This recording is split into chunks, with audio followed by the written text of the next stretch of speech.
Happy Monday, everybody. We are out at the Labadee Bee Yard, and off in the distance there's some storms kicking up. It's been thundering for about the last 5 to 10 minutes, but I thought you guys might appreciate this view that we have here. Our bee yard is actually, you spin around, right here. We're out making some splits today. I've got 8 of them done total.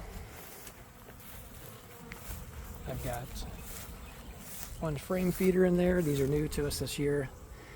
The enamel ones. I've got a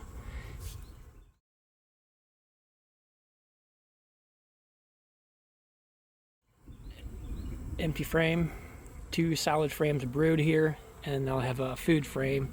Some of these actually had a fair amount of food on the tops too, so, but we're also going to feed them. So I've got those 7 done.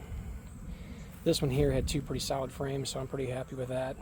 We'll put a little bitty small pollen patty on them, feed them some like 3/4 to 1 just to stimulate them a little bit, and I'll probably give them another honey frame in there just to make sure that they've got a full honey frame with those two brood frames that are emerging. So spin around here if they don't light me up, but they've actually been pretty tolerable today. These were some of our production colonies. Then we were getting ready to pull all of our supers this week, and those 4 there I still need to make if the weather allows me. And some of these are first-year queens, some of these are second-year queens. So far, the second-year queens I've seen look to be really good, especially since we'd kind of been in a bit of a dearth. But it seems that the last week or so there's something that's been flowing, probably because of the extended rain that we were having. But every one of these I haven't been through these 4 here yet. But those 5 and the other 5 on the other side, I've been through all those, and they've been pretty filled up with honey. And as a matter of fact, I probably could have added another super to them, because I noticed they're at the top brood box. If you run the double brood box, they were starting to backfill that with nectar. So I don't know, if my guess is there's probably been some clover for one. Sumac I think was still kind of hitting just a little bit. I don't know that there's a lot of oh, doggone it, I'm having a mind blank here. The tree with the purple flower that has the I want to say magnolia. It's not magnolia. Anyway, you guys probably know what I'm talking about. So I hadn't been through those 4, but all the supers that I've got are all pretty filled and capped off. They started to fill in the second box back up, which I'm okay with, leaving some of that for them to be less feed that I have to put on them. They're all looking really good here in this yard, so we'll monitor them. But what I am doing is, and this part's not as much fun, but I'm stealing brood out of these guys today to make those splits. We have a dozen emerged queens here just yesterday, so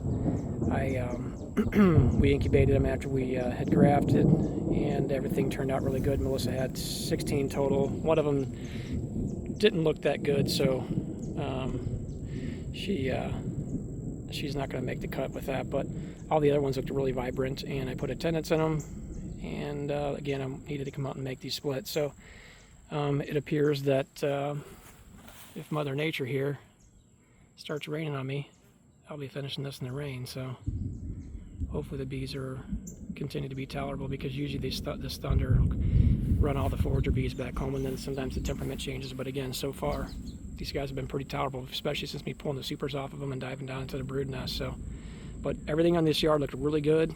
All those supers were filled, making our splits so that we can get those queens mated. And then what I'll do is I'll come back to any of our other bee yards that have anything older than a 2-year queen. And actually some of those 2-year queens, it doesn't have to be just that second year, but any of them that don't have a brood pattern or something looks wrong with them, we're just going to requeen all those colonies. So trying to keep everything really strong, so we're not making splits for increase, we're making splits for just having good colonies with very solid queens in them. So we're going to put those into winter. So this will be our last splits that we do. here this year, besides possibly one more small round here very quickly if it takes. But I'll know more once I go through our other bee yards and see what those colonies look like. If those colonies look really good and the queens are doing well, we may go ahead and just let them ride. So we'll kind of assess those when we start pulling honey, checking for mites, and putting our treatments down. So hope you guys have a good day. I may be finishing in the rain.